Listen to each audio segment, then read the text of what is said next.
In the Shortcast today, I wanted to give you some inside knowledge of the current state of housing and mortgages in the United States. Hi, this is Steve Rode, your Get Out of Debt guy from getoutofdebt.org.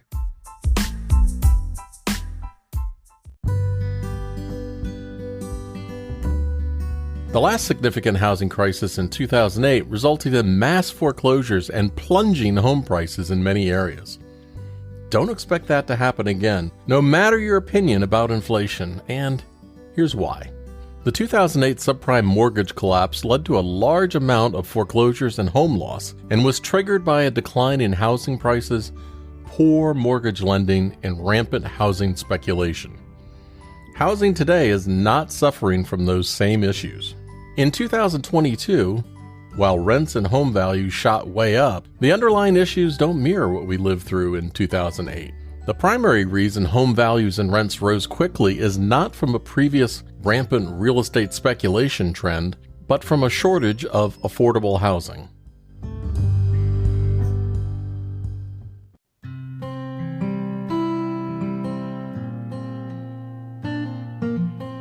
Following the 2008 housing collapse, builders backed away from building new homes. Beep, beep, beep. Homes that were built had a higher target price tag, generating more profit per home. However, builders' entry-level new homes have a lower profit, so they've been built at lower rates than before. It's estimated that in the United States, we're about 6 million housing units short of where we need to be. In addition, the increased housing demand and insufficient supply have increased housing costs even before you factor in inflation. These factors have led to an affordability crisis, not a housing crisis.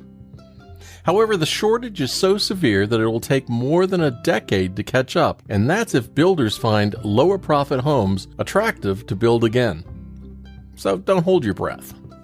In addition, large numbers of entry-level homes have been purchased by corporate owners and converted to rentals.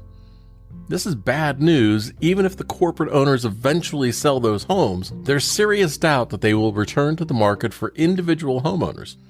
So this leaves the supply of dwellings suffering.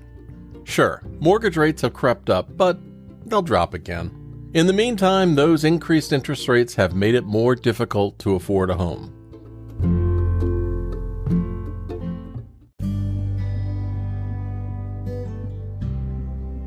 Increased rents leave less and less cash to save each month for a down payment on a mortgage if you're trying to buy a home.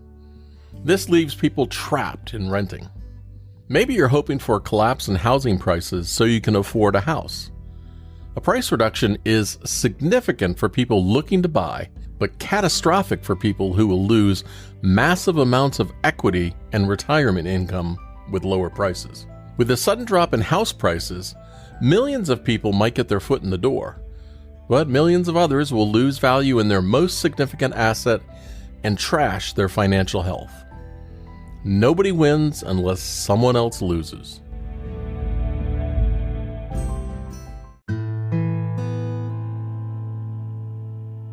If you live in the Sun Belt, you don't need me to tell you this housing mess is worst in Phoenix, Austin, and Miami.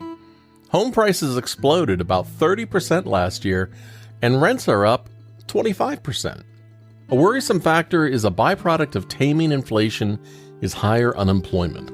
So, for some good people struggling to save, a surprise job loss could throw those plans in the trash. To demonstrate how interconnected all the moving pieces are, for homes to get back to a reasonable level where they were just a couple of years ago, some combination of these factors would need to happen. Your income would need to grow by 40%, interest rates would need to drop by 50%, and housing prices would need to drop by about 30%.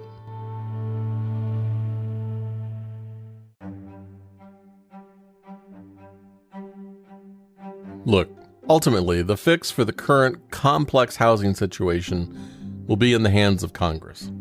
And we know how well those adults on Capitol Hill hate to behave like responsible representatives.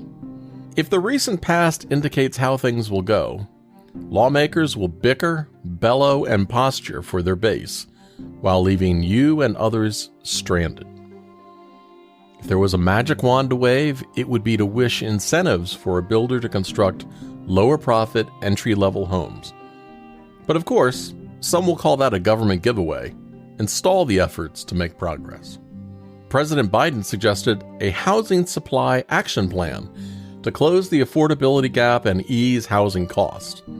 The idea is to boost the supply of affordable housing by enhancing existing federal financing and incentivizing areas to reform zoning and land use policies, so we can build more lower-cost housing.